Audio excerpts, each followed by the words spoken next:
Say goodbye to everything, Mom." Those were the last words I heard from my daughter before her hands shoved me backward over the railing of the yacht. The shock of her touch, the smirk curling across her lips, and the roar of the waves below collided all at once in my chest. As my body hit the icy water, I caught a glimpse of my son-in-law, Vincent, raising his glass of champagne. His voice cut through the night air like a blade. "No witnesses? No problem." They believed the ocean would claim me, that their $3.1 billion victory was sealed with my drowning. The water swallowed me, salt burning my eyes and lungs as I struggled to surface. My screams were muffled by the endless crashing waves, my heart pounding with disbelief. My own daughter, my flesh and blood, had chosen wealth over me. Above, the lights of the yacht blurred into golden streaks, while laughter and music carried on as if nothing had happened. I sank deeper, the weight of betrayal pulling me under, until darkness nearly claimed me. But this is not the end. They thought I would vanish into the sea without a trace. Instead, what happened that night became the beginning of something far greater. I am Lillian, 68 years old, a widow who once believed family meant loyalty. What they tried to steal was not only my fortune, but my dignity, my legacy, my right to exist as more than just an old woman they could discard. Remember to like, subscribe, and share your thoughts below if you want to hear more. Grandma Life Stories filled with emotion, betrayal, and unexpected strength. When I closed my eyes under the weight of the water, memories of my late husband Joshua rushed back to me. His laughter, the way he used to tell me, "Never let them see you break," echoed louder than the rushing waves. I forced my arms to move, my legs to kick, but exhaustion was already spreading through me. Just as my body began to give in, a faint beam of light cut across the water. Then a rough hand gripped my arm and hauled me upward. The air that rushed into my lungs burned almost as much as the salt water. I coughed and choked, gasping for breath as I collapsed into the bottom of a small fishing boat.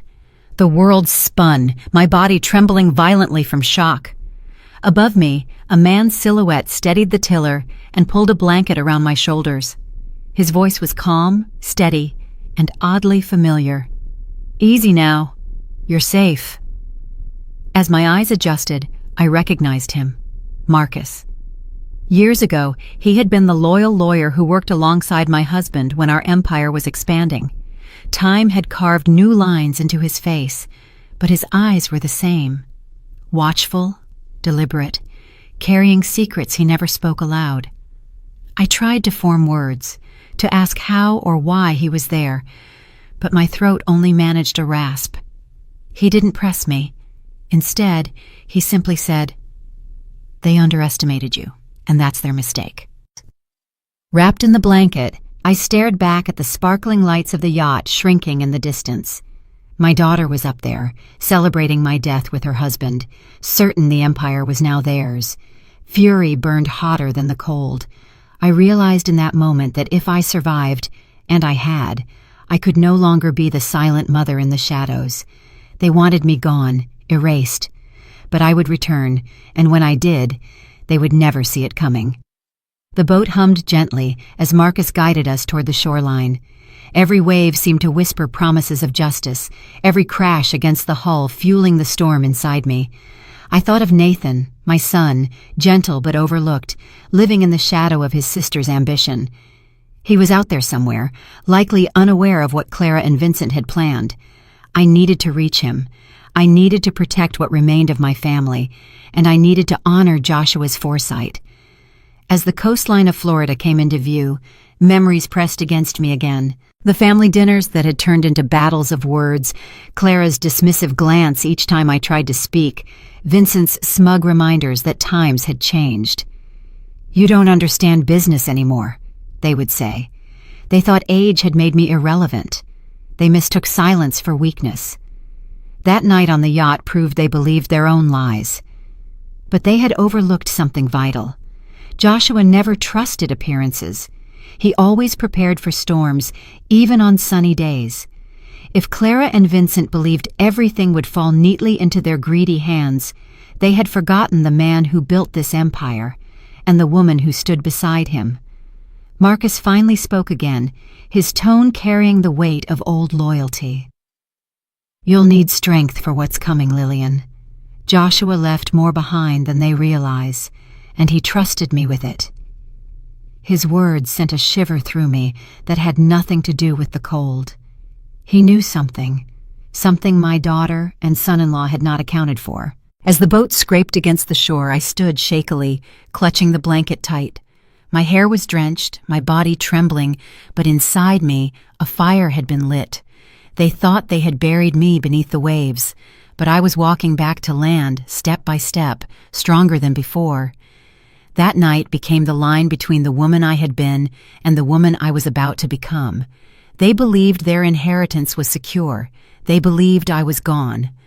But I was alive, and soon they would learn that nothing, no betrayal, no ocean, no champagne toast, could erase me. 2 weeks before that night on the yacht, I found myself sitting in the polished oak office of Mr. Hanley, my late husband's longtime attorney. The room smelled of leather and dust, filled with shelves of heavy law books that had probably not been opened in years. Outside, the Florida sunlight streamed through the tall windows, yet the air felt heavy, as though the very walls carried secrets waiting to be revealed. Mr. Hanley sat across from me, his silver-rimmed glasses perched low on his nose, a thick file open on his desk. His hands, steady despite his age, lingered on the papers as though he was weighing whether to speak. I clasped my hands in my lap, knuckles white. Even after a year, the loss of Joshua still pressed on me, every conversation about him reopening the wound. "Mrs. Whitmore," he began, his voice formal but gentler than usual.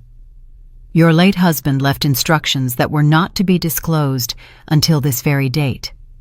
It concerns the Anchorage estate." My heart jolted at the name. The Anchorage estate was more than just a beachfront resort. It was a symbol, a sprawling property along the Florida coast, surrounded by palm trees and white sand. I had always thought it was just one part of the many holdings Joshua accumulated over decades. But Mr. Hanley's tone carried weight, as if it were something far more significant. He pulled a document from the file and slid it across the desk.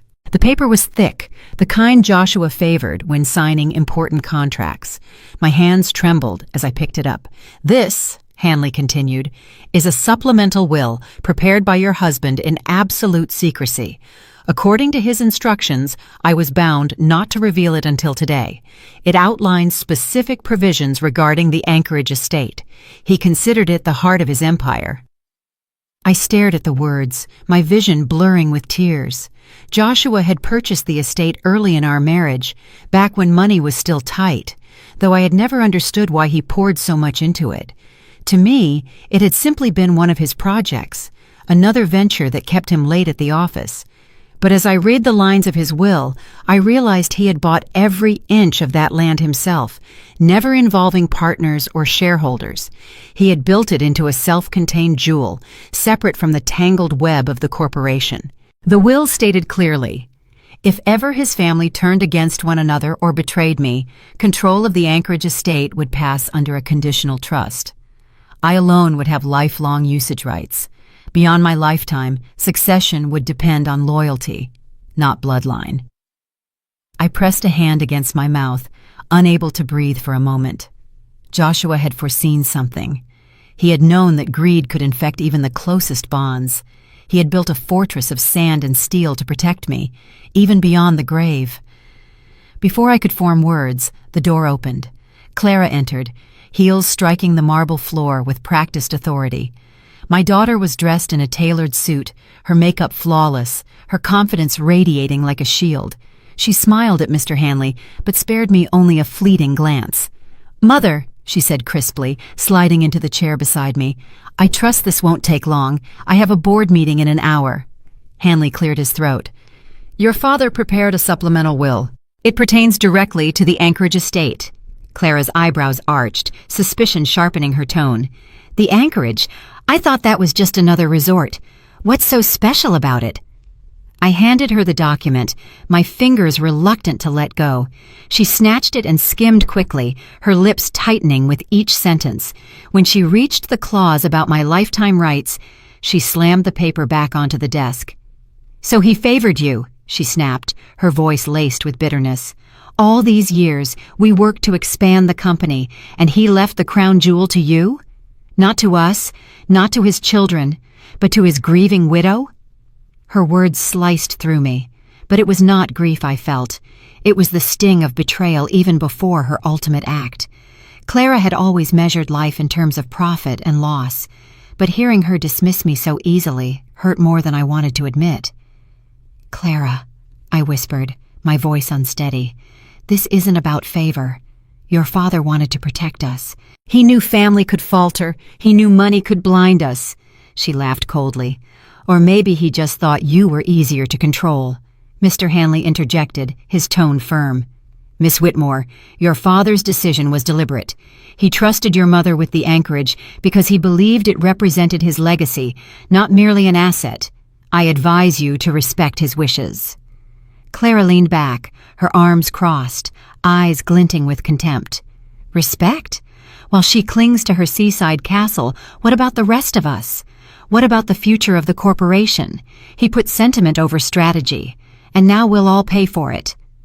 Her words echoed in the room long after she left, the sharp click of her heels a punctuation mark on her defiance. I sat in silence, the document trembling in my hands.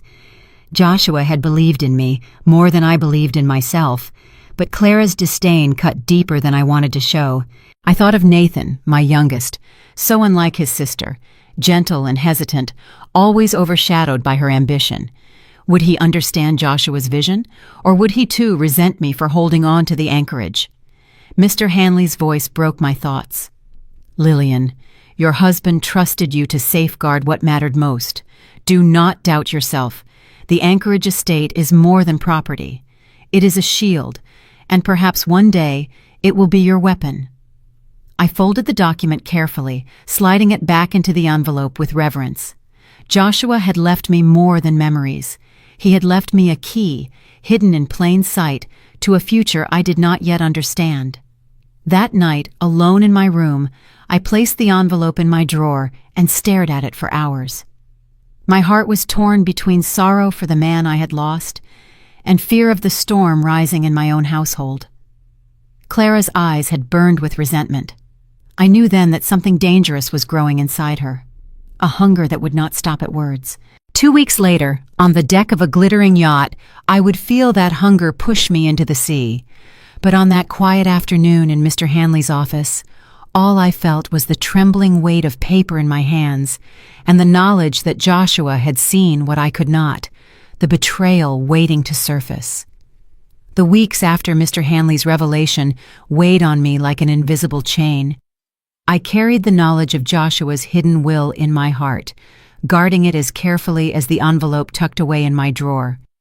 But the truth was, even with that protection, I still had to face the humiliation of my own household.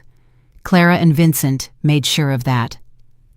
At breakfast one morning in the grand dining room, I sat quietly at the end of the table, hands wrapped around a cup of black coffee that had already gone cold. The sunlight streamed across the polished surface, catching the silverware and casting sharp reflections into my eyes. Clara, radiant in another designer dress, leaned casually against her chair, scrolling through her phone. "Mother," she began without looking up, "you really should stop trying to attend the board meetings. Everyone thinks it's embarrassing. Times have changed. You don't understand the language anymore." Vincent chuckled beside her, his gold watch glinting as he cut into his eggs. "She means no offense, of course. It's just, you're better suited to charity luncheons and garden parties now. Leave the business to those who can actually handle it." The words landed like stones in my chest. I swallowed hard, forcing myself to keep calm, to keep silent. I had learned that answering back only invited more mockery. Clara thrived on making me small, and Vincent relished every chance to remind me of my supposed irrelevance. Still, my silence was not enough. Clara tossed her phone down with a sigh, finally looking at me. "Do you know what the investors asked me yesterday? They wanted to know if you were all right. They think you're too old to still be involved. They asked if I was considering putting you somewhere safe." "Somewhere safe?" My voice cracked before I could stop it. She smiled thinly. "A retirement community. A place where you wouldn't have to worry about decisions you don't understand. You could paint or read or whatever it is you do these days." Vincent sipped his coffee with a smirk. "It would be better for everyone, really. You'd be comfortable, and we could move the company forward without constant interruptions." The knife in my chest twisted deeper with every word. I wanted to shout, to remind them that without me, there would be no empire, no yachts, no gilded lives. But their eyes told me it wouldn't matter. To them, I was a relic, tolerated only until they could sweep me aside completely. Later that afternoon, when I retreated to the library, I found Nathan waiting there. My youngest son looked uneasy, his hands shoved deep in his pockets. His dark hair fell into his eyes, and he avoided my gaze as he spoke. "I heard what Clara said at breakfast," he muttered. "I'm sorry, Mom." I studied him, my heart aching. Nathan had always been gentle, softer than his sister, forever overshadowed by her ambition. He worked in smaller projects, consulting here and there, never commanding the spotlight the way Clara did. And because of that, she dismissed him as weak, a failure. "You don't have to apologize for her," I said softly. He shifted uncomfortably. I don't like the way Vincent talks to you, or the way she lets him, but what can I do? They don't listen to me either." I reached for his hand, squeezing it. "One day, Nathan, your kindness will be worth more than their arrogance. Don't let them make you doubt that." His eyes flicked up to mine, filled with guilt. "I should do more, but I don't know how." Before I could answer, the phone on the desk buzzed. The name on the screen froze me. Margaret, my sister. We hadn't spoken properly in years, not since our bitter dispute over the inheritance of our parents' property. Her voice, when I answered, was as sharp as ever, though tinged with something else I couldn't place. "Lillian," she said, "I hear things. Clara is pushing hard, and Vincent is more dangerous than you realize. Be careful. Don't let them corner you." Her warning lingered even after the call ended.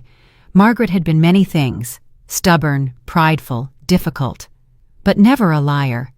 If even she had sensed the storm brewing, then it was closer than I had allowed myself to believe. That evening, I passed by the study and heard voices muffled behind the heavy oak door. I paused, pressing myself against the wall, straining to listen. Clara's voice was sharp, clipped, filled with disdain. "She's in the way, Vincent.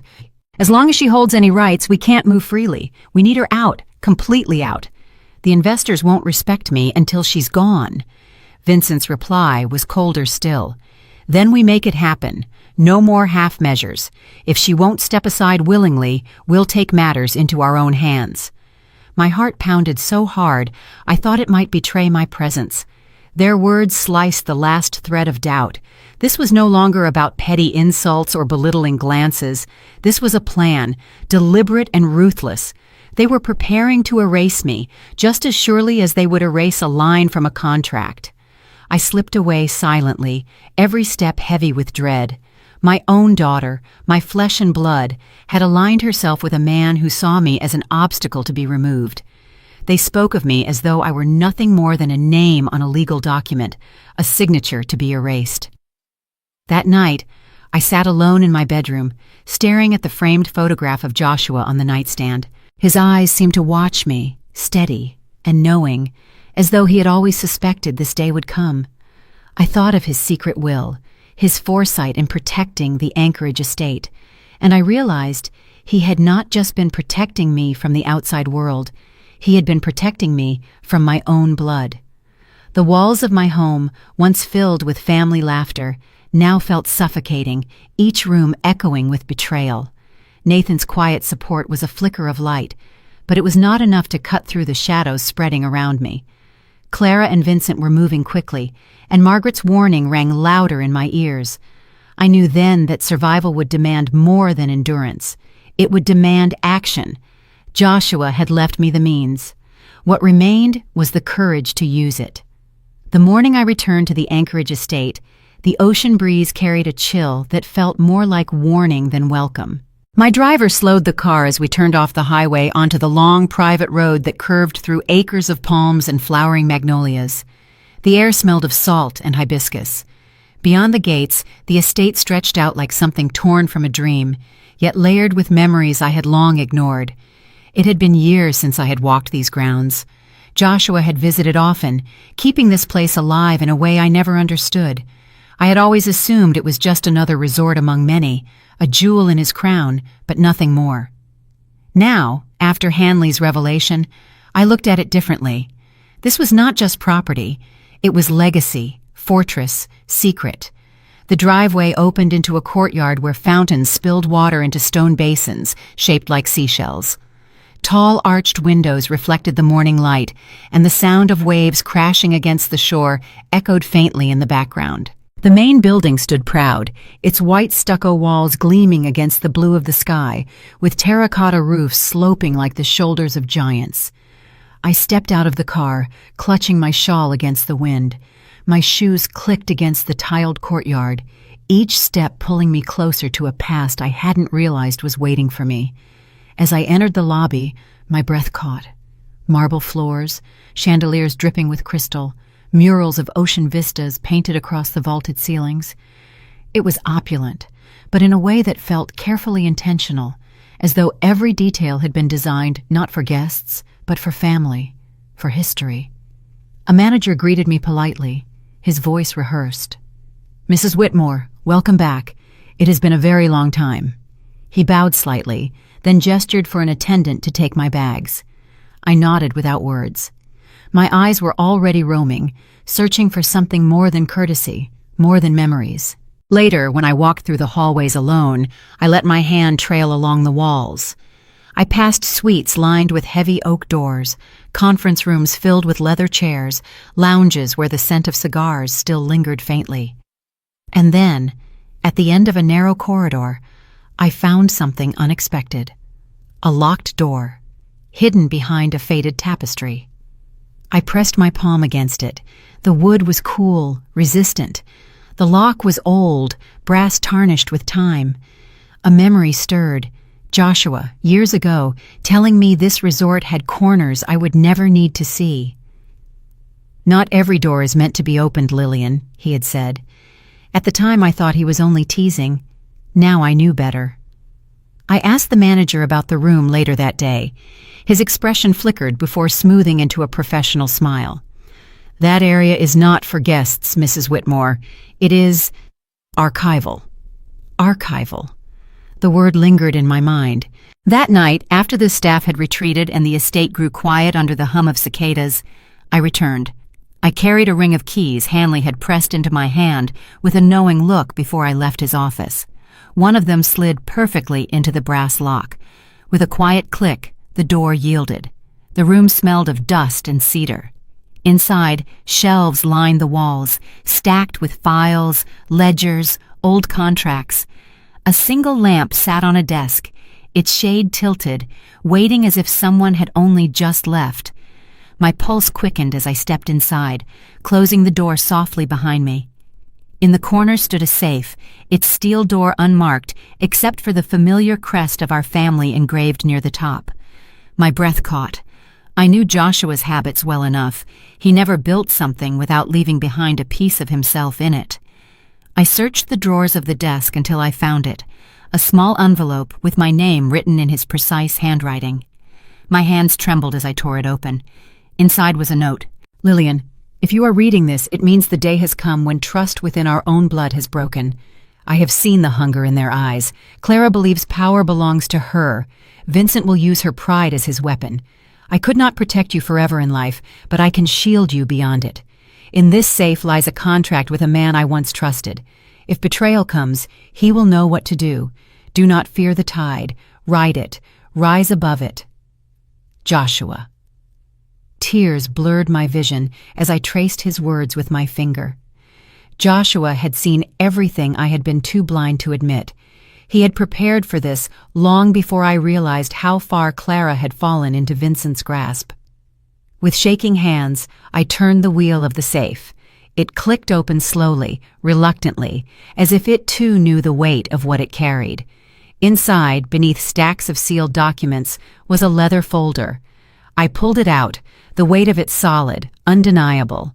On the cover was embossed a single name, Ethan Caldwell. The name struck something deep within me. I knew it faintly, from news headlines about technology firms rising in Silicon Valley, a man whose fortunes seemed to grow overnight. But what was his name doing here, in Joshua's private safe, connected to my family's heart? I opened the folder. Inside were contracts, transfer agreements, investment documents, all legally binding, all signed.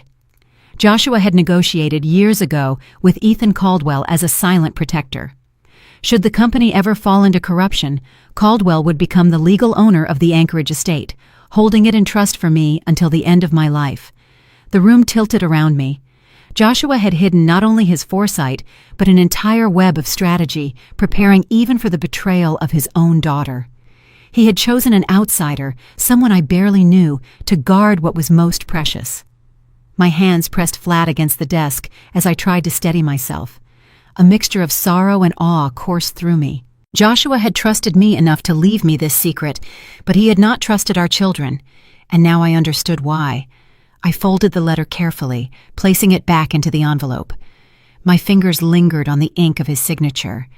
The words were more than instruction. They were a vow, a reminder that even from beyond the grave, Joshua was still guiding me. As I left the room, closing the safe and locking the door behind me, the ocean's roar outside grew louder. It no longer sounded like a threat. It sounded like a call. The Anchorage estate was no longer just a resort. It was a fortress of memory, of hidden truths, of battles yet to come.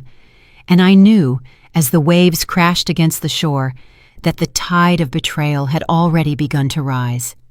The yacht glowed under the evening lights, its decks strung with golden lanterns that swayed with the ocean breeze. Champagne flowed like water, laughter mingled with the hum of music, and everywhere I turned, polished shoes and sparkling gowns reminded me that this was not just a family gathering. It was a spectacle Clara and Vincent had orchestrated for their circle of wealthy friends. I stood near the railing, a glass of mineral water in my hand, pretending to enjoy the view of the shoreline fading into the distance. The salt air stung my throat, and the scent of caviar and expensive perfume seemed to press down on me like a weight. Clara moved through the crowd like a queen, greeting guests with her dazzling smile, Vincent trailing behind her with the confidence of a man who believed he already owned the world. "Mother!" Clara's voice called out sharply, her smile wide as she beckoned me toward the center of the deck. Her friends and investors turned to look, eager for entertainment. I hesitated, clutching the glass a little tighter, but there was no avoiding her summons. Slowly, I stepped into the circle of eyes. Clara placed her hand on my shoulder as if she were introducing me at a gala, her grip firm and possessive. "Everyone, this is my mother, the woman who insists on reminding us of how things used to be." Her laugh rang out like a bell, but it was hollow. She still thinks the company belongs in boardrooms filled with men in gray suits and long speeches about loyalty and tradition. The group chuckled obligingly. I felt the heat rise to my face, my heart pounding. I wanted to speak, to remind them that Joshua and I had built everything they now celebrated, but Clara didn't pause long enough for me to breathe. "Times have changed, Mom. You see, while you cling to the past, Vincent and I are shaping the future. These men and women don't want dusty speeches. They want results, and we deliver." She raised her glass high. "After tonight, everything belongs to us. It's time for you to rest, truly rest."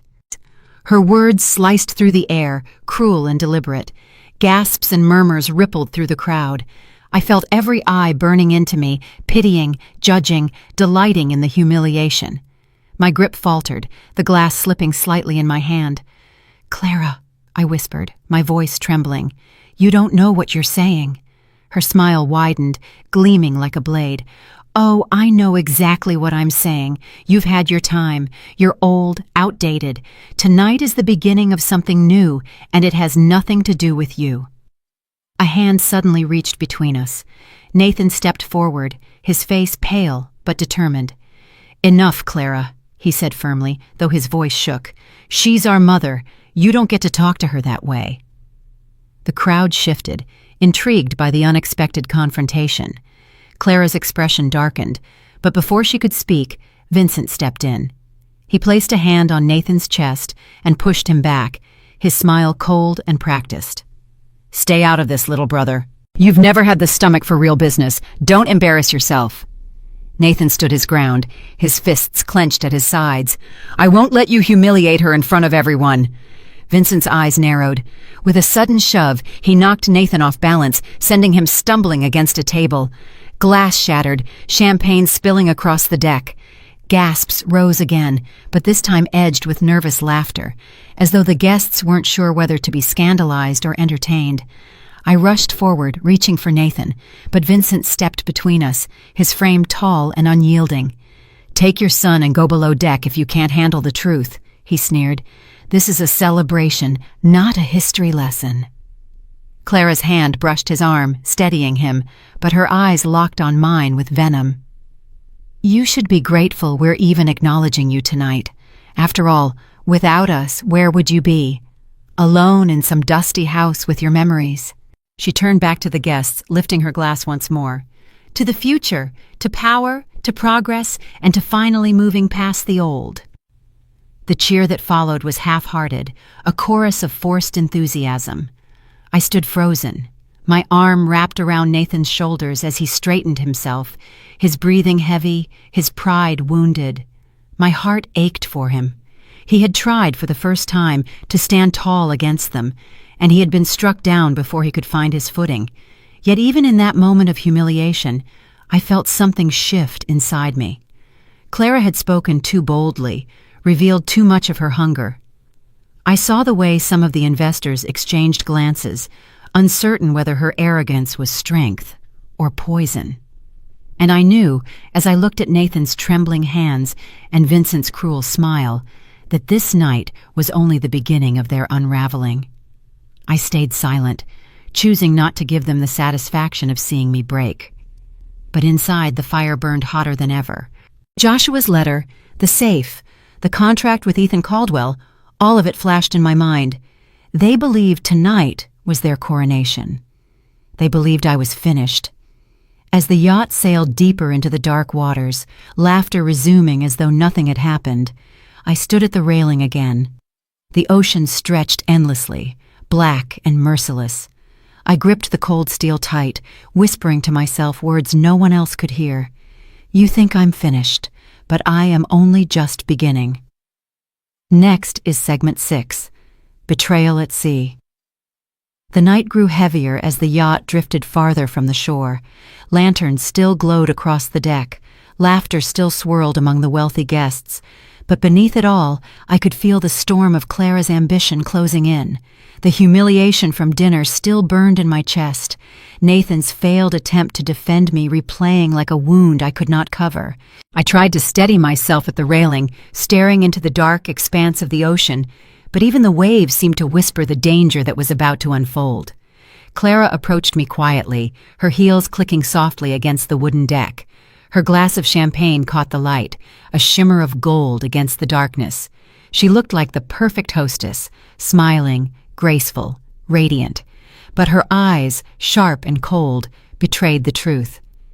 "Enjoying the evening, Mother?" she asked sweetly, as if her words at dinner had never been spoken. I nodded faintly, not trusting my voice. My hands curled around the rail, as if holding on to it might anchor me in more ways than one. Clara leaned in, her lips close to my ear, her smile never faltering. "Say goodbye to everything, Mom." Before I could react, her hands pressed hard against my chest. The sudden force knocked the breath from me as the railing disappeared beneath my back. For a fraction of a second, the sky spun above me, lanterns and stars blurring together. Then the ocean swallowed me whole. The shock of the water was brutal, freezing my body into stillness before instinct forced me to thrash. Salt burned my throat as I struggled upward, my arms flailing, desperate for air. Above me, music played on, laughter ringing out as though nothing had happened. But not everyone on that deck was dancing. Vincent stood near the railing, his hands in his pockets, watching me sink. He didn't shout, didn't reach, didn't even flinch. Instead, he leaned toward one of his associates, his voice calm and deliberate. "No witnesses? No problem." The man beside him, a representative from one of the Swiss banks they had courted, nodded approvingly. Documents exchanged earlier that evening had already set the stage. Once I was gone, Clara and Vincent would inherit my shares, and the bank would funnel them the capital they needed to secure their control. "Everything falls into place the moment she disappears," the banker murmured in accented English. Vincent's smile was thin and cruel. "She was the last obstacle. Tomorrow the estate, the resorts, the trust, all of it is ours. And with your help, the funds will move quickly, cleanly. No one will question it." The man clinked his glass against Vincent's in silent agreement. To them, I was no longer a person. I was a hurdle, removed and forgotten, replaced by signatures and sealed contracts. Under the surface, my lungs screamed for air. My arms thrashed weakly as I tried to rise, but the weight of my gown dragged me down. Every heartbeat hammered like a drum of despair. My daughter's face flashed in my mind, her smile as she pushed me, her whisper like a curse. The betrayal cut deeper than the ocean ever could. Somewhere above, Clara laughed again, the sound carrying over the water like a mocking bell. "Finally," she said to her guests, raising her glass once more. "Tonight marks the beginning of a new era. Tonight, the empire truly belongs to us." Her words floated down to me as the waves pulled me farther into darkness. My chest burned, my strength waned. The edges of my vision blurred until I could see only fragments of light dancing above. I thought of Joshua, of his steady hands and the way he used to say, "Never let them see you break." But tonight, it seemed breaking was all I had left. Then, through the muffled roar of the water, another sound reached me. A low hum, faint but growing louder. My eyes caught a flicker of light slicing across the black waves. A small boat moved quickly through the water, closer, closer, until a shadow loomed above me. Strong hands plunged into the sea, grasping my arm with a grip that was both rough and steady. My body was dragged upward, breaking through the surface with a gasp so violent it tore my throat raw. I collapsed into the boat, choking, coughing, the world spinning around me. Above, the yacht drifted farther away, its music fading. Clara and Vincent were still celebrating, oblivious to the fact that their plan had not yet succeeded. Their laughter echoed faintly across the waves, blending with the crash of the ocean, a cruel reminder of the family I had lost. In the boat, I shivered violently, clutching the blanket thrown over me. My rescuer said nothing at first, only steering us away from the glow of the yacht. His silence was not emptiness, but assurance. At last he spoke, his voice calm, deliberate. "They think you're gone. Let them believe it. You'll need that illusion." I turned my head, blinking against the salt in my eyes, and recognized the face of Marcus, my husband's old lawyer. His presence felt like an anchor in the storm, steadying me even as everything else crumbled. "Joshua prepared for this," Marcus said quietly, his gaze fixed on the horizon. "He knew Clara and Vincent would turn on you, and he left me the means to help you fight back." His words settled into me like fire catching on dry wood. Clara and Vincent thought their cruelty had erased me. They believed the Swiss bankers would hand them control, that I was nothing more than a body lost at sea. But they were wrong. As the boat sped toward the shore, I clutched the blanket tighter, my heart no longer trembling with fear, but hardening with resolve. They had pushed me into the depths, but they had underestimated the tide. I was still alive, and soon they would learn what it meant when the tide turned against them. The hours after Marcus pulled me from the water blurred into fragments of sensation. The sting of salt on my skin, the coarse wool of a blanket wrapped tightly around me, the steady hum of a small engine carrying us through the night. My body shook violently from shock and cold, but Marcus remained calm, his hands sure on the tiller, his eyes scanning the horizon as though he had expected this moment all along. When we finally reached the shore, the sand was cool beneath my bare feet. Marcus helped me to a modest beach house tucked away behind the dunes, its windows shuttered, its walls plain and unremarkable. Inside, the space was sparse but warm. He guided me to a chair near the fire, where he draped another blanket across my shoulders. "Drink," he said, handing me a cup of hot tea. His voice carried the same measured tone he had once used in boardrooms when advising Joshua on matters of law. Steady, precise, unshaken. I sipped slowly, the warmth seeping through me. My body still trembled, but the fog in my mind began to clear. "You were there," I whispered, my throat raw. "On the water. Why?" Marcus settled into a chair across from me, his gaze steady. "Because Joshua asked me to be." Years ago, he anticipated this possibility. He didn't know when or how, but he feared betrayal might come from within your own family. He told me, if that day arrived, I was to protect you and ensure his legacy could not be stolen. I froze, my fingers tightening around the cup. "He knew Clara?" Marcus nodded. "Your husband saw the hunger in her. He saw how Vincent encouraged it. He loved them both, but he wasn't blind. He feared the empire would fall into the wrong hands." My breath caught as the fire crackled softly between us. "He never told me." "He wanted to spare you the burden," Marcus said gently. "But he prepared for it. In fact, he entrusted me with something else, something I was never to reveal unless your life was in danger." From his leather briefcase, Marcus drew out a sealed envelope, yellowed slightly with age. He placed it on the table between us with deliberate care. My name was written across the front in Joshua's unmistakable handwriting. My hands trembled as I reached for it. "Read it when you are ready," Marcus said.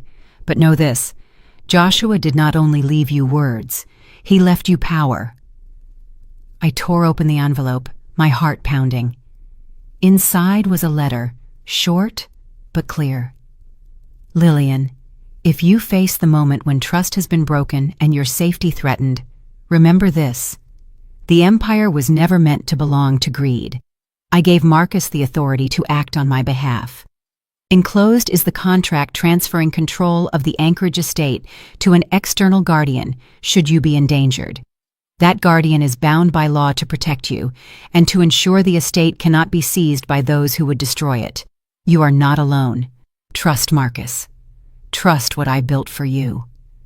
My eyes blurred with tears, but my chest filled with something else, something stronger than grief. Hope. Joshua had not only left me comfort, he had left me a shield. Marcus retrieved a second document from the case and laid it beside the letter. The paper was dense with legal clauses, signatures, and seals. At the bottom was Joshua's name, bold and certain. "This," Marcus explained, "is the contract he spoke of. It names a beneficiary outside the family, someone Joshua believed capable of safeguarding the estate if you were ever threatened.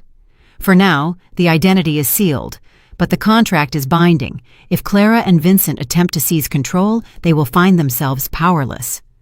I ran my fingers across Joshua's signature, feeling the imprint of his pen strokes. My voice trembled. He planned all of this, even against his own daughter. Marcus's eyes softened. "Because he trusted you above all. He knew you would honor his vision, not squander it, and he knew Clara's ambition could become dangerous." For the first time since Clara's hands had shoved me into the sea, I felt the crushing weight in my chest begin to ease. Joshua's foresight was a lifeline, one that Marcus now placed firmly in my hands. But even as hope flickered, doubt crept in. What if Clara already has the investors, the bank? Vincent has his schemes. They believe I'm dead. "Let them believe it," Marcus replied, his tone calm but resolute. For now, your absence is your strength. They will overplay their hand, reveal their greed openly. And when the time comes, we will strike with the truth Joshua left behind." The firelight flickered across his face, casting shadows that made him look older, wearier, but also unwavering. In that moment, Marcus was no longer just a lawyer bound to Joshua's memory. He was a sentinel, a guardian placed at my side when I had been left with nothing. I leaned back in the chair, clutching the letter to my chest. For days I had felt like a ghost walking among my own family, humiliated, unwanted, and finally discarded. But now, for the first time, I felt the stirrings of resolve. Clara and Vincent thought they had silenced me forever. What they had truly done was awaken a strength they had never imagined. "I will not disappear," I whispered, more to myself than to Marcus. "They wanted to erase me, but I will not be erased. Not by them, not by anyone." Marcus inclined his head. "Then we begin. Rest tonight. Tomorrow we plan." I closed my eyes, the sound of the waves outside mingling with the crackle of the fire. Joshua's letter rested against my heart. Marcus's words echoed in my ears, and for the first time since the night of the yacht, I allowed myself to believe that survival was more than endurance. Survival was action. I had been betrayed, thrown into the depths, but I had risen again. And soon, Clara and Vincent would see that their greatest mistake was underestimating the woman they tried to drown. The morning after Marcus revealed Joshua's letter, I woke with a clarity I had not felt in years. The ache of betrayal still lingered, but it was no longer the kind of pain that left me trembling. It had hardened into something sharper, something that burned with purpose. Clara and Vincent believed they had buried me at sea, but instead, they had given me the freedom to move in silence. For the first time, I could prepare without their eyes on me. Marcus sat at the small kitchen table when I emerged, already surrounded by stacks of papers pulled from his worn leather case. His glasses were perched low on his nose as he sorted contracts, bank statements, and correspondence that looked as though it had been collected over years. He glanced up as I entered, his expression calm but intent. "You'll need allies, Lillian," he said, pushing a stack of papers aside. "You cannot face them alone. Joshua trusted me with documents that Vincent would do anything to keep hidden, but exposing them will require more than just my word." I lowered myself into the chair opposite him. "Nathan," I said softly, "he tried to defend me on the yacht. He's not strong enough to fight them alone, but he has loyalty still in him. And Margaret, my sister. She called me before, warning me. Perhaps she knows more than I realized." Marcus nodded. "Then reach for them. Time is short. Clara and Vincent will move quickly now that they believe you are gone." Later that afternoon, I dialed Nathan's number from Marcus's landline. My hands trembled slightly as I waited for the call to connect, but when his voice finally came through, the sound cracked something inside me. "Mom?" His tone was shocked, trembling. They said you—" "I know what they said," I interrupted gently. "I'm alive, Nathan, but you must listen carefully. Don't tell anyone you've spoken to me. Not Clara, not Vincent. Do you understand?" "Yes," he whispered. "Where are you? Are you safe?" "I'm safe for now," I said. "But they cannot know. You were brave that night, standing up to them. I need you to be brave again. Joshua left protections, things Clara and Vincent don't know about. With your help, we can use them. Will you stand with me?" There was silence on the line for a moment, then a steady inhale. "I will. I don't know how much good I'll be, but I won't let them do this to you again." His words lit a small flame in my chest. "That is enough for now, Nathan. Trust me. I'll call you again soon." After hanging up, I reached for another number, one I had not dialed in years. Margaret. Our last conversation had ended in bitterness, each of us clinging to grudges over our parents' inheritance. I braced myself for her sharp tongue, but when she answered, her voice carried a weariness I had not expected. "Lillian," she said, "so it's true. You're still here." "Yes," I replied quietly, "and I know you warned me before. I should have listened." Her sigh crackled over the line. "Clara has been whispering in every ear that matters. investors, bankers, even the lawyers. She wanted me to sign away my interests, to give her more leverage. When I refused, she cut me out entirely. She made it clear that in her future, there is no room for me either. I closed my eyes, gripping the phone tighter. Then you see what she's become. I do, Margaret admitted. And for once, perhaps we agree. Joshua's empire doesn't belong to her. It never did. Her words surprised me, but relief washed over me too.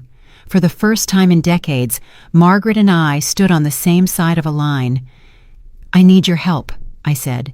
Not just for me, but for what Joshua built. If Clara and Vincent take it, they'll destroy everything.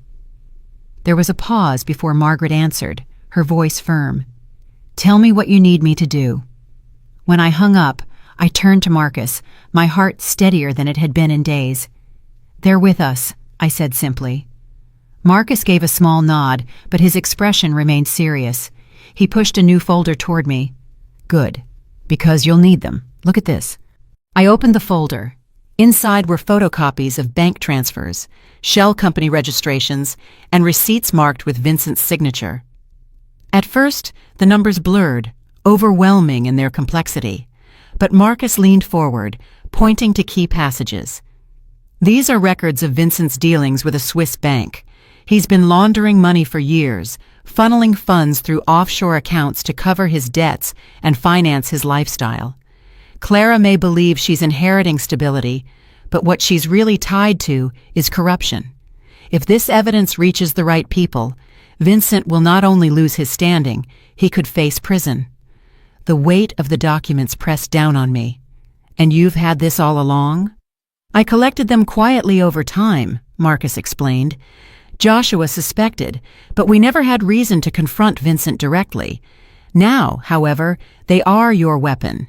The question is not if we can use them, but when. I set the folder down, my hands steady. The pieces were aligning. Nathan's loyalty, Margaret's renewed bond, Marcus's evidence. For the first time since Clara pushed me into the sea, I felt not only survival, but strategy taking shape. They believe I'm dead, I said slowly. Let them celebrate. Let them grow careless. And when the moment comes, we will remind them that the tide can turn. Marcus met my gaze across the table, his eyes calm, but filled with steel. Joshua trusted you to carry this burden. You are not alone, Lillian. The allies are here. The evidence is here. Now all that remains is the right moment. As the evening light faded, I stepped outside onto the porch. The ocean stretched before me, endless and dark, the waves crashing against the sand like a drumbeat. The tide was rising, just as it always did. And with it rose something inside me too, a strength I thought had drowned. They had thrown me into the sea believing I would never return. But I was already gathering the storm. The Whitmore estate had never felt so hollow, and yet Clara walked through its marble halls as though it were her personal kingdom.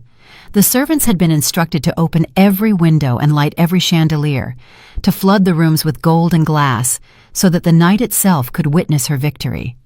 Vincent followed close behind, carrying the champagne he had promised would mark their new beginning. Their laughter carried through the corridor, a cruel, echoing sound that clashed against the portraits of Joshua still staring down from the walls. "This is it," Clara said, her voice rising as though speaking to an invisible audience. "All those years of waiting, all those nights of listening to her tell me I wasn't ready, that I wasn't capable. Now it's mine, all of it." Vincent smirked, twirling the cork in his fingers. "And tomorrow we seal the rest. The bank is ready, the investors eager. With your mother gone, every barrier falls. By sunrise we'll be untouchable." They stepped into the grand living room. The chandeliers cast prisms of light onto the polished floor, and the champagne bucket gleamed on the sideboard. Clara moved forward quickly, already picturing the moment when she would raise her glass and declare her reign. She reached for the crystal flutes. Then she stopped. Her heels clicked once against the floor, and then silence swallowed the room. Her hand hovered over the glasses but never touched them. Slowly, her head turned, her eyes narrowing, her smile fading. Vincent, confused by her pause, followed her gaze. And then he froze too. I was seated in the armchair by the fireplace, the light pooling around me, as if the house itself had chosen to reveal the truth. Marcus stood at my side, his presence as steady and unshakable as ever. And beside me, calm and composed, sat a man Clara had not seen in decades, yet whose face she recognized at once. "Good evening," I said softly, my voice carrying into every corner of the glittering room. "I thought it best to be here when you returned." Clara's eyes widened, shock breaking through her carefully constructed mask. "You—" her voice caught. "You're supposed to be dead?" I finished for her, rising slowly to my feet. My shawl slipped from my shoulders, and for the first time in years, I stood tall in my own home, not as an ornament, not as a relic, but as the woman who still lived and breathed despite every betrayal. "You thought the sea had claimed me, but you underestimated the tide." Vincent's jaw tightened, his champagne bottle lowering slowly to his side. "How?" he said flatly, his tone edged with disbelief. I did not answer him. Instead, I gestured toward the man seated next to me.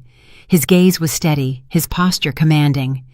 Even in silence, he radiated the authority of someone used to holding power, not borrowing it. "Perhaps," Marcus said evenly, "it would be better if introductions were made." The man rose, buttoning his suit jacket. His eyes landed first on Clara, and for the briefest moment, something unreadable flickered there. Recognition, memory, history. Then his gaze shifted to Vincent, cool and dismissive, before settling back on me. "My name is Ethan Caldwell," he said. His voice was firm, measured, but it carried a weight that filled the room. "Joshua entrusted me with a responsibility years ago, one that becomes relevant now." Clara's face paled. "Caldwell," she whispered, as though saying the name summoned ghosts she thought buried. This is impossible." Vincent stepped forward, his tone rising, his confidence cracking for the first time. "What game are you playing, old man? This is Whitmore property. Clara and I—" "This," Ethan interrupted, his tone sharp, "is no longer Whitmore property, not in the way you imagine." Marcus opened the leather folder he carried, laying the contracts across the coffee table.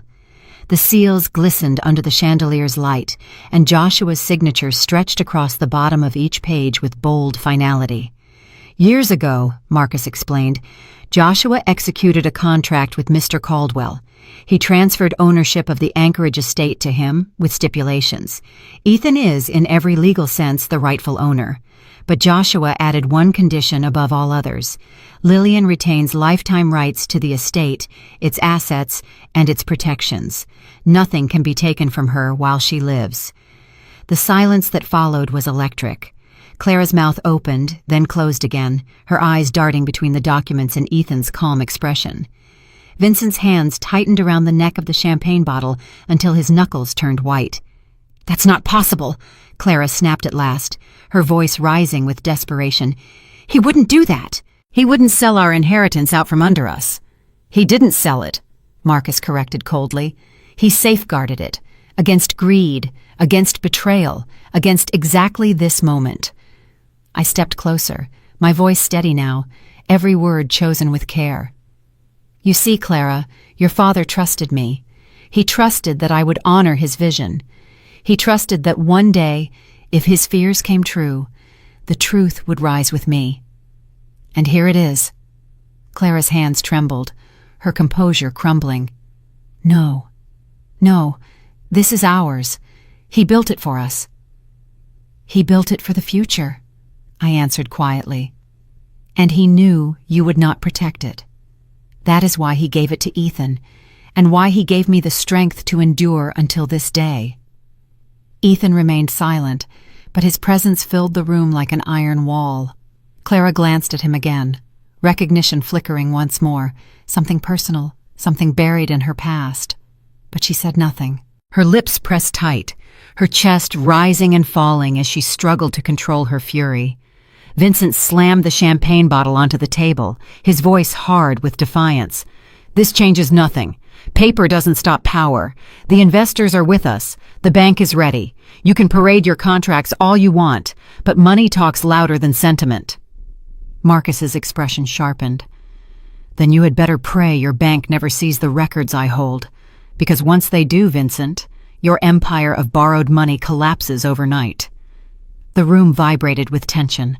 Clara's eyes darted between us, her fury building, her certainty crumbling. Vincent's chest rose in anger, but his confidence faltered under Marcus's words. And through it all, I stood, alive, defiant, unbroken. Joshua had prepared me for this moment. Clara and Vincent thought my absence gave them victory, but it only gave me time. And now, in my own living room, they saw with their own eyes that their empire was no longer theirs. The tide had turned. The silence in the room after Marcus revealed the documents was so sharp I could hear the tick of the grandfather clock in the hallway. Clara stood rigid, her hand trembling as she tried to hold her glass steady. The mask of elegance she had worn so effortlessly all evening cracked, and beneath it, the fury of a daughter betrayed by her own father burned like wildfire. "This is absurd," she hissed, her voice trembling but sharp. "My father would never do this. He would never hand over our family's legacy to a stranger." Ethan, calm as stone, simply adjusted his cufflinks. "Your father was a man of foresight, Clara. He knew what kind of future you would build if left unchecked. He chose differently." Clara turned on him, her eyes narrowing. "And who are you to claim you understand my father better than I did? You—" She stopped, her breath catching. For the first time, her eyes really studied him, and recognition dawned with a force that pulled all the color from her face. Her voice dropped to a whisper. "Ethan. Caldwell." Vincent looked between them, confusion etched into his features. "You know him?" Clara's silence was answer enough. Ethan's gaze did not waver as he finally spoke again. "Yes, she knows me. We met a long time ago, when she still believed ambition was the only language that mattered. And I learned then what Joshua already feared, that greed would consume her long before she inherited anything." Clara's breath came fast and shallow. You were nothing back then, a dreamer with big ideas and no money. Her voice faltered, the memories clawing their way back. "We were in college. You asked me to believe in you, and I walked away." Ethan's tone sharpened, each word deliberate. "Because you didn't see enough profit in me. Because you wanted titles and yachts and quick power. And when I refused to play that game, you left. That choice told me everything I needed to know about who you were and who you would become." Vincent's expression hardened, his voice tight with suspicion. "You never mentioned this." Clara shot him a glare, her fury shifting like a blade. "It was nothing. Years ago. He means nothing to me." But her voice cracked, betraying her. I stood watching, the truth unfurling before me like a wound that could no longer be hidden. Joshua had chosen Ethan not only for his business acumen, but perhaps because he knew the sting of personal betrayal would cut deeper than contracts ever could. Clara had not only lost to her father's foresight, she had lost to her past. "You think this changes anything?" Clara snapped suddenly, her volume rising to fill the room, her confidence trying to reclaim ground. "Fine. So my father handed you papers. We'll see what a judge thinks. I'll take this to court, Ethan. I'll drag you, Marcus, and even her," she jabbed a finger in my direction, "through the mud until every so-called clause collapses. I will not be erased by signatures on a page." Ethan's expression did not change. "Then prepare yourself, Clara, because in court, truth will matter. And I have more than signatures. I have your father's trust, and now the law itself stands on that trust." Marcus stepped forward, his voice calm but edged with steel. "If you want to fight in the courtroom, be prepared for evidence you would rather stay buried. The records of Vincent's banking deals are not just whispers. They are documents, transfers, statements with his name stamped across them. Do you really wish to see those displayed under oath?" Vincent's head whipped toward Clara, his jaw tightening. "What is he talking about?" But Clara ignored him, her fury solely focused on Ethan. "You think because you have my father's signature you've won. But you don't know me anymore, Ethan. I've built myself into someone who doesn't lose. Not to you, not to her, not to anyone. Ethan met her fury with calm. I know you well enough. You mistake cruelty for strength and ambition for legacy.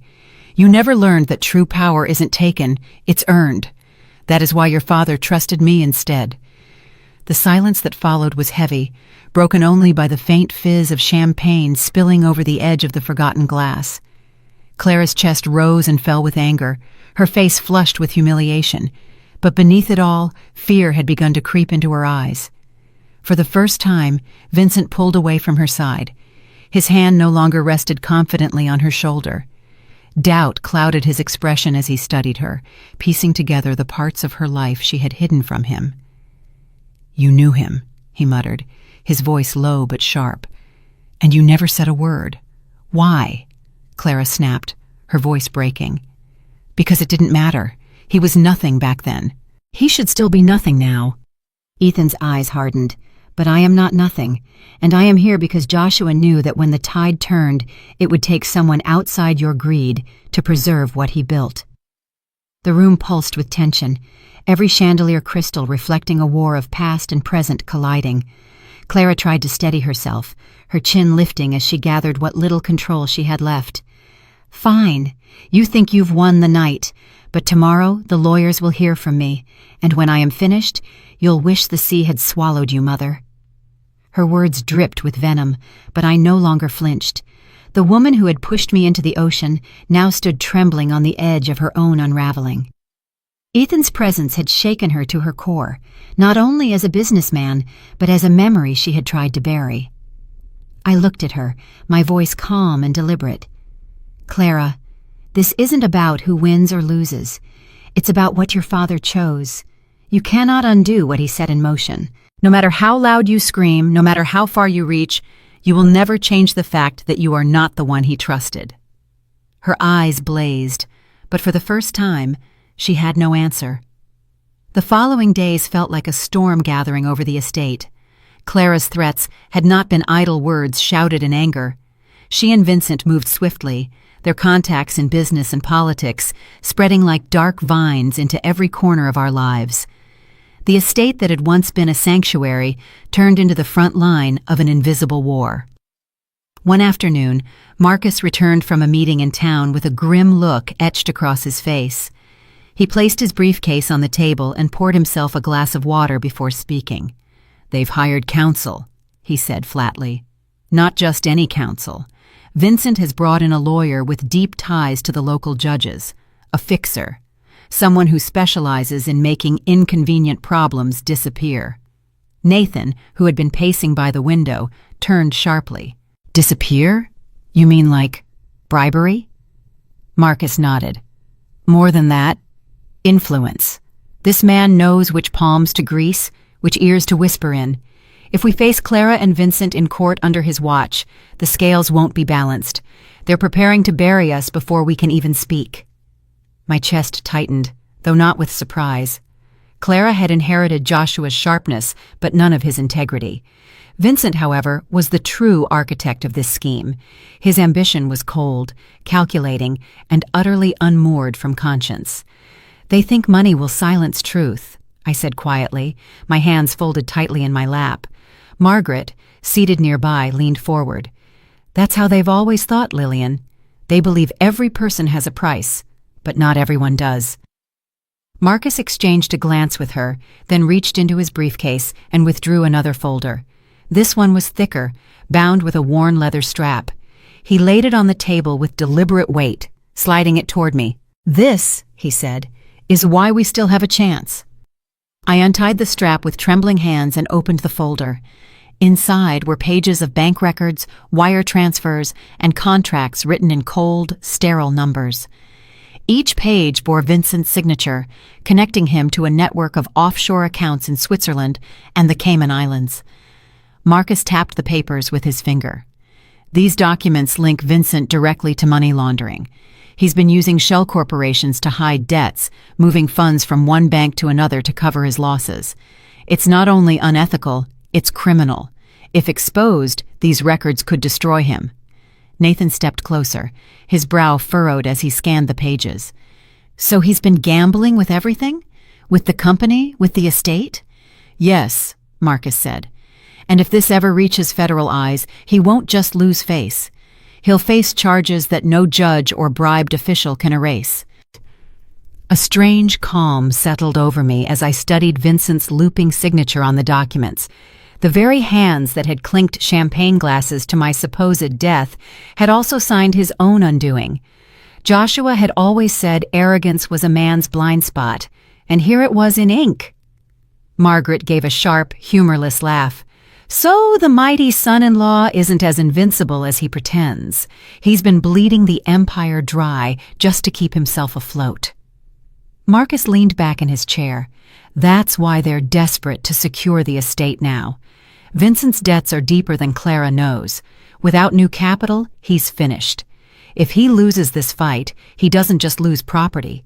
He loses his freedom. For the first time, Nathan's voice carried steel. Then let's use it. Let's put this in front of the right people and end him. But Marcus shook his head slowly. Not yet. Timing is everything. If we strike too early, they'll bury us under counterclaims or spin this into a smear campaign. No, this must be revealed when there is no way out, when Vincent's allies have no choice but to turn on him. I nodded, the fire in my chest steady now. Then we wait. We build our case, gather our strength, and when they think they've won, we show them what they've ignored. That evening, as I stood on the balcony overlooking the ocean, I thought of Clara's face when she had seen me alive in the living room. Shock had cracked her mask then, but fury had replaced it quickly. She would not give up easily. She would claw and fight and burn everything if it meant holding power in her hands. But Vincent was a liability she could not control forever. And Joshua had seen this too. He had placed the right weapons in the right hands, trusting Marcus to keep them hidden until the time came. When I returned to the sitting room, Marcus was on the phone, his tone clipped, his words precise. Yes, I understand. No, it cannot be traced. Not yet. When the time is right. He ended the call and looked at me with the faintest nod. They've set their lawyers in motion, he said, but they don't realize the ground is already shifting beneath them. We'll hold until the court date, and when the judge looks at these records, no amount of influence will protect Vincent. Nathan placed a hand on my shoulder. We're with you, Mom. This time, they won't tear you down. Margaret's eyes met mine, fierce and steady. Let them try. They've already underestimated us once. As the night deepened, the estate grew quiet, but inside me the storm swelled. Clara and Vincent were gathering allies, throwing money into shadows, believing they could choke me out with power and corruption. But what they didn't see, what they could never see, was that Joshua had already written the ending of this story years ago. All I had to do was play my part. The day of reckoning arrived sooner than anyone expected. Word had spread through the investor circle that Clara and Vincent were assuming control of the empire, and they wasted no time in flaunting their supposed victory. Invitations were sent for a celebratory dinner at the estate. It was meant to be a showcase of their power, a declaration that the Whitmore Empire was theirs alone. But that night, the tables would turn. The grand hall shimmered with crystal and gold, every chandelier blazing as if to blind the truth. Guests milled about, glasses in hand, offering congratulations to Clara and Vincent, who basked in the attention. Clara wore a gown of deep emerald, her smile fixed in triumph. Vincent stood at her side, smug and confident, shaking hands and boasting of the new era. I stood quietly near the entrance, my presence unannounced. Conversations faltered as eyes turned toward me. Whispers rippled through the crowd. Some gasped outright, believing they had seen me for the last time. Clara's glass slipped slightly in her hand before she tightened her grip, forcing her face into a mask of control. "You're alive," she said, her voice tight but audible across the room. "Yes," I replied calmly, my voice carrying enough weight to hush the murmurs. "Alive, and carrying with me the truth your father wanted the world to know." Marcus stepped forward, placing a laptop on the polished dining table. With a click, the screen glowed to life, projecting onto the large panel behind him. The chatter died instantly. All eyes turned to the flickering image that filled the screen. There he was, Joshua, my husband, their father. His face thinner than I remembered, his eyes tired yet sharp, as if he had known the weight of his words would carry long beyond his death. The room fell silent as his voice filled the hall. "If you are watching this," Joshua began, his voice low but steady, "then the day I feared has come. My family has fractured. Betrayal has risen within my own house. And to you, Clara, my daughter, if you are present, then it means you have turned against your mother." Gasps echoed. Clara's face paled, her lips parting as though to speak, but no sound came. Vincent shifted uncomfortably beside her, his bravado slipping. Joshua's image continued, unwavering. "I loved you all, but love cannot blind me forever. I saw ambition growing unchecked, fueled by greed rather than purpose, and I knew that if left unguarded, everything I built would be devoured." I pressed a hand to my chest, my eyes fixed on the man who had seen so much more than I realized. "For that reason," Joshua's voice carried on, "I prepared a second will, a conditional document that only becomes valid upon proof of betrayal. That proof, I suspect, will not be difficult to find. Clara, Vincent, you have shown me glimpses of your hunger even while I lived. I trusted your mother instead. She has always been the heart of this family, the conscience of what we created. If she is standing here today, it is because you sought to remove her, and that is why everything passes not to you, but away from you." The crowd erupted into shocked murmurs. Investors exchanged uneasy glances, their confidence in Clara faltering as the truth spilled across the screen. Clara's voice finally broke through, shrill and desperate. "This is manipulation. He recorded that to shame me, not to strip me of what is mine." But Joshua's words drowned her protest. "If my daughter ever betrays her mother, if she ever raises her hand against the one who stood beside me through every storm, then she forfeits her inheritance, permanently. The estate, the company, the legacy, they remain under Lillian's care until the day she chooses a rightful heir. That is my final word." The screen flickered, then faded to black. Silence clung to the room like a suffocating fog. All eyes returned to Clara, her face pale, her hands shaking. I stepped forward, my voice steady but edged with steel. "You pushed me into the sea thinking you would erase me, but you cannot erase the truth. Your father saw you, Clara. He knew who you would become, and he prepared for this moment." Vincent slammed his hand against the table, his voice booming with desperation. "This doesn't change anything. Words on a screen, documents signed years ago, none of it matters when we hold the investors. Money speaks louder than the dead." Marcus straightened, his expression sharp. "Then perhaps you should ask those investors how they feel about your offshore accounts, Vincent. Because the moment you take another step, the records of your laundering go public. And believe me, the federal authorities will not hesitate." The color drained from Vincent's face.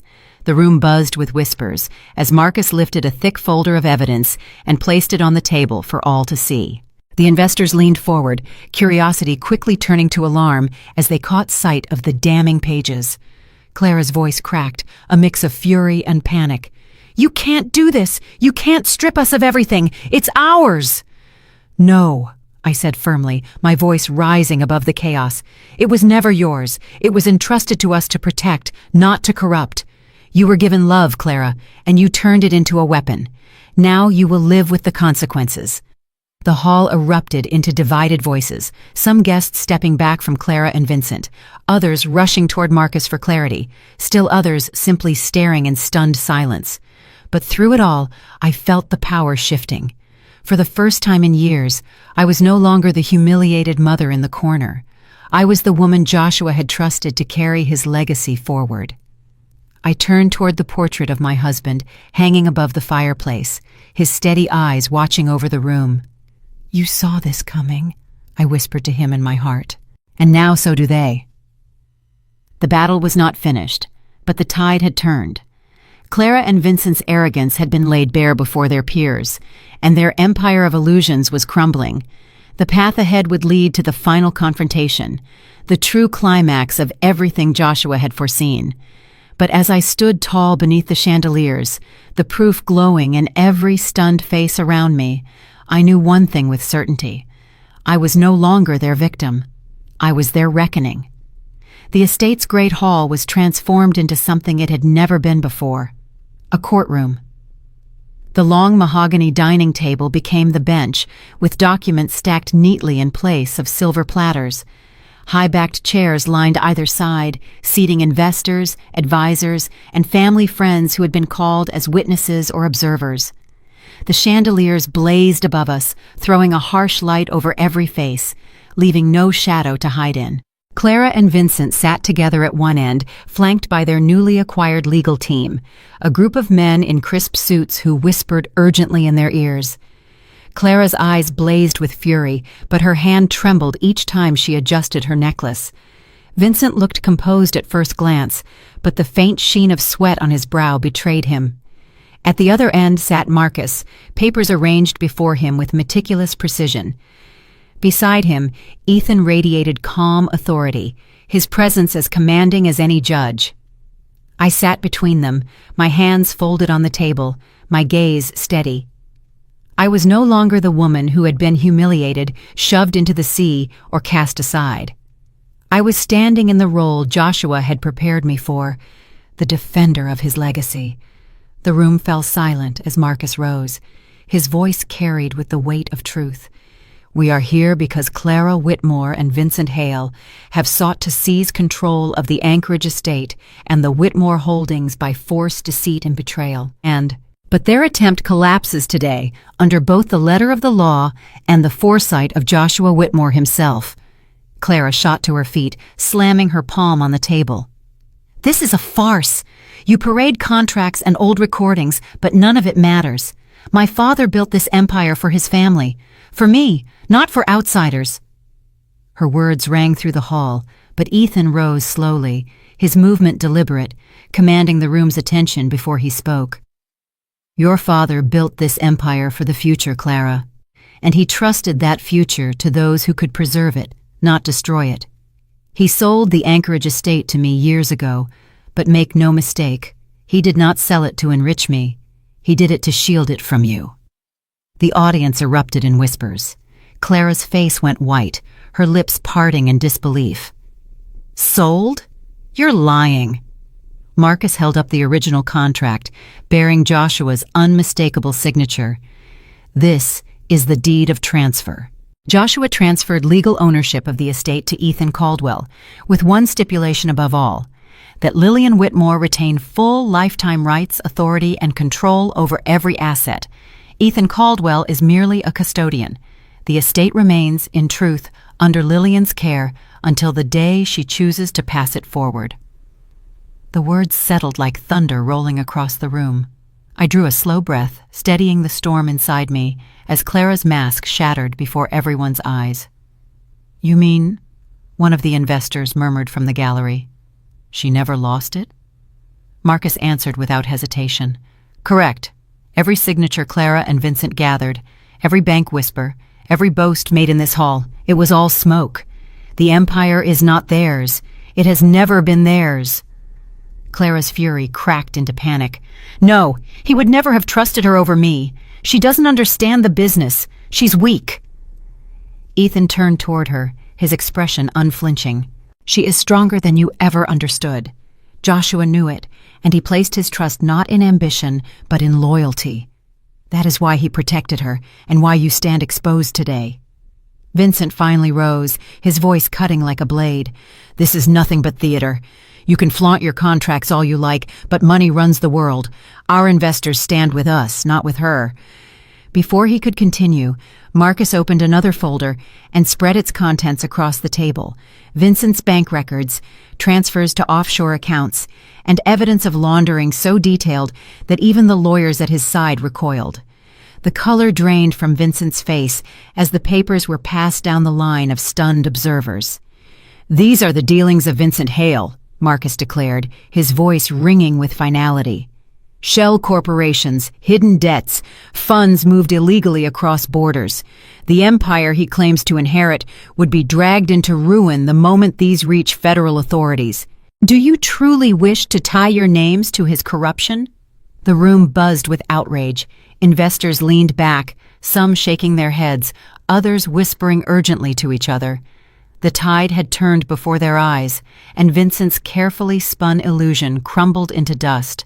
Clara grabbed Vincent's arm, hissing under her breath, "Do something!" But Vincent could not move. He stood trapped by his own signature on every damning page. I rose then, letting silence wash over the hall until every eye rested on me. My voice was steady, carrying the strength I had once thought lost. Joshua saw this day coming. He knew his daughter would mistake greed for destiny, and he knew her husband would wrap himself in lies. He protected what he built, not for ambition, not for greed, but for the generations who would honor it.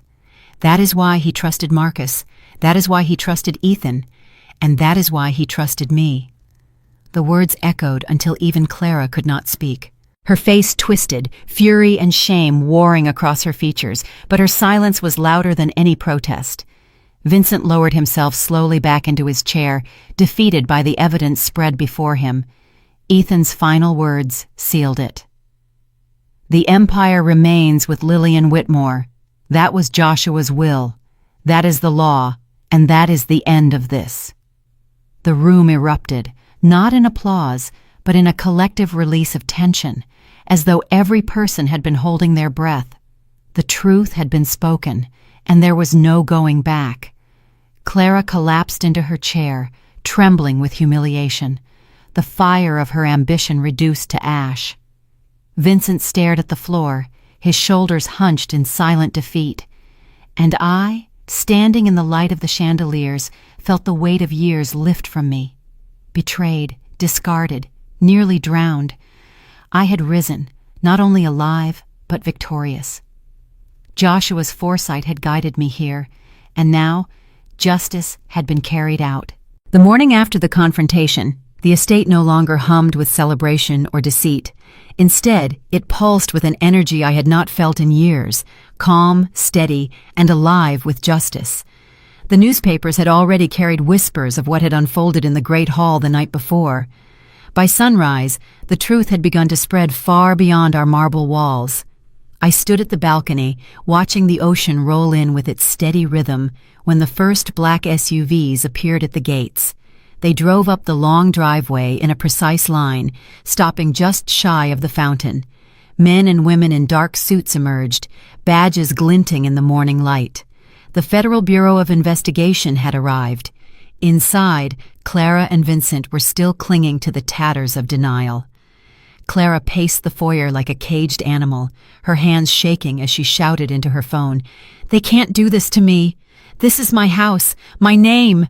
Don't you dare walk away from me now." She stopped, her eyes widening as the front doors opened, and the agent stepped in. Vincent tried to maintain composure, straightening his tie as if appearance alone could shield him. "There must be some mistake," he said smoothly. "I'm a businessman, a respected figure in this community.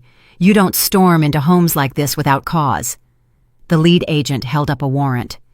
"Vincent Hale, you are under investigation for money laundering, fraud, and conspiracy. We have evidence of offshore accounts, illegal transfers, and falsified contracts. You'll need to come with us." The moment the handcuffs clicked around his wrists, the mask Vincent wore so carefully shattered. He cursed under his breath, his voice cracking as the agents guided him forward. The man who once boasted of untouchable power now looked small, bound not only by steel, but by his own arrogance. Clara lunged forward, her voice shrill. "You can't do this!" "He's my husband. He's the future of this empire. My father wanted me to lead." The agent turned calmly toward her. "Clara Whitmore, you are also under arrest. Charges include conspiracy, attempted fraud, and participation in financial crimes. You have the right to remain silent." Her face contorted in disbelief, her eyes wild as the cuffs snapped shut around her wrists. She screamed, her voice echoing through the hall she once claimed as her throne. "This is mine, all of it. You can't take it away from me. Mother, tell them this isn't true." I stepped forward slowly, my voice quiet but firm, carrying through the chaos. "The only thing I will tell them is the truth. Your father trusted me, not you, and now so does the law." For the first time, Clara's fury faltered into desperation. Her eyes searched mine, but there was no plea for forgiveness, only terror at losing everything she thought was hers by right. As the agents led her away, her emerald gown dragging across the marble floor, I saw not the daughter I had raised, but the stranger her greed had created. Outside, the sun blazed down as they were placed into the waiting SUVs.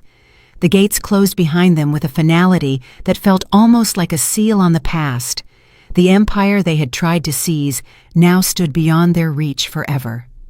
Nathan stood beside me, his face pale but steady. "It's over," he whispered. I turned to him, studying the son who had once been too timid to speak against his sister, too burdened by self-doubt to believe he had a place in the family legacy. Now he stood tall, his eyes clear. "It's not just over," I said gently.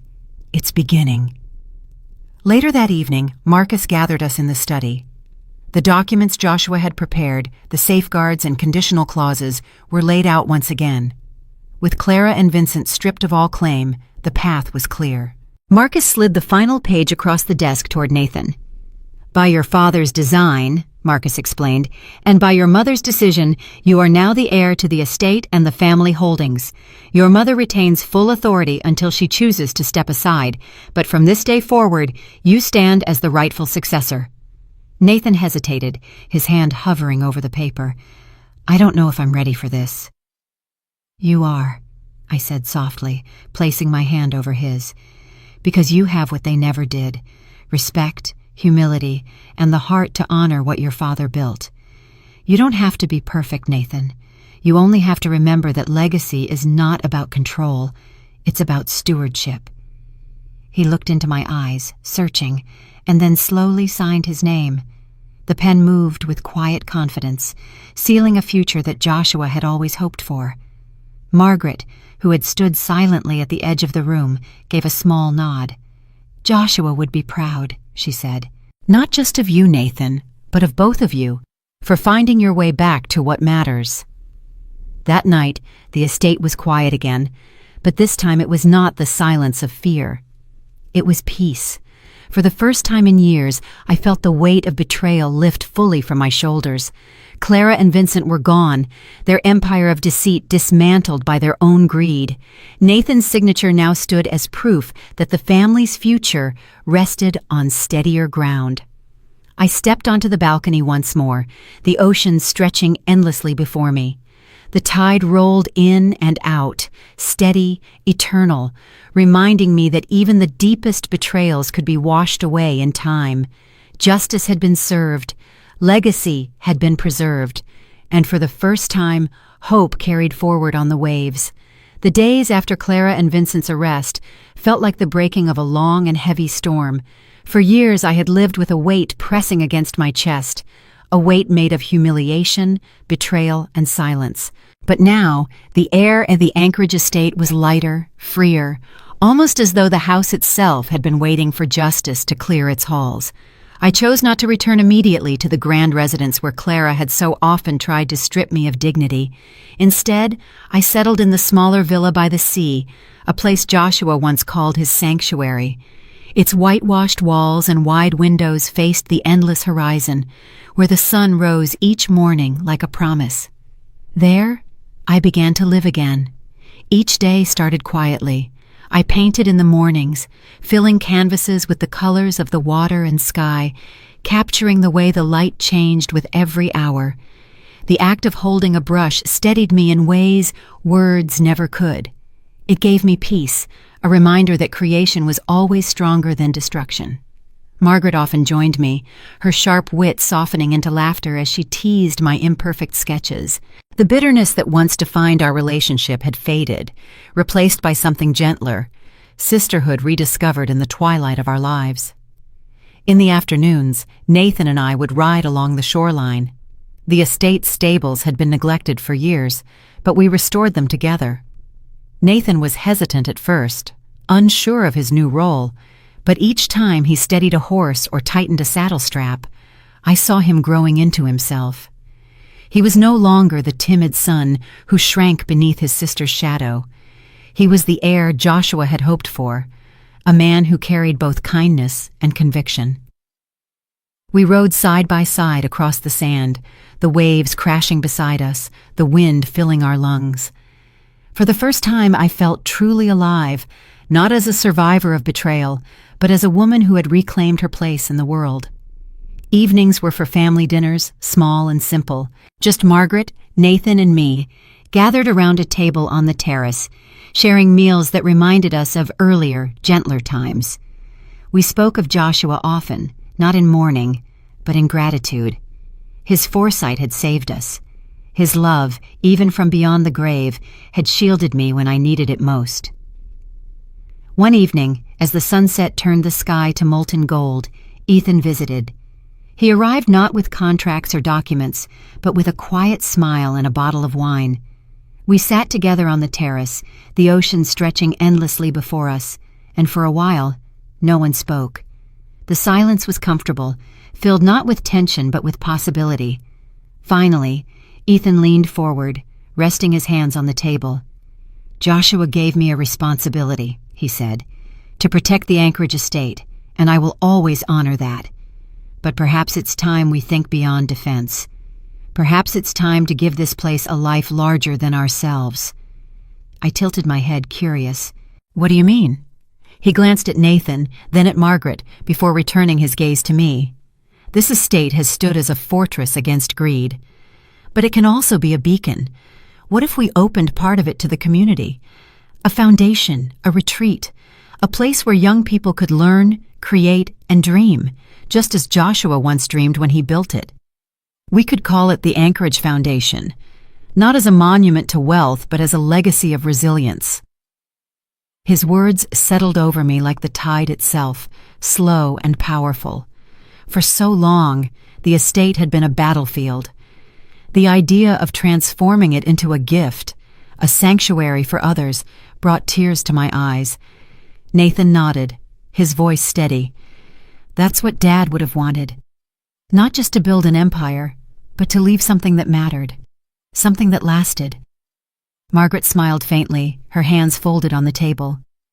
"It would be a fitting end to all this, not an end of defeat, but of renewal." And I looked out at the ocean, the waves rolling in with their eternal rhythm. For years the sea had been a symbol of betrayal, the place where Clara and Vincent tried to erase me. Now it became something else entirely, a reminder that tides turn, that what sinks can also rise. I turned back to Ethan, my voice quiet but firm. "Yes, let's do it.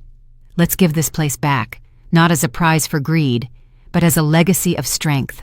Joshua's legacy. Our legacy." That night, long after the others had gone inside, I stood alone on the terrace, the moonlight casting a silver path across the water. The air smelled of salt and promise. I thought of Clara's hands shoving me into the dark waves, of Vincent's cold eyes watching me fall.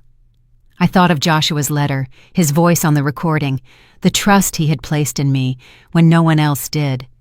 And I thought of what had followed, the allies I had gathered, the strength I had found, the justice that had finally been served. The ocean whispered at my feet, not as an enemy, but as an ally. "They thought I'd drown in the ocean," I said softly, my words carried away by the wind. Instead, I rose with the tide.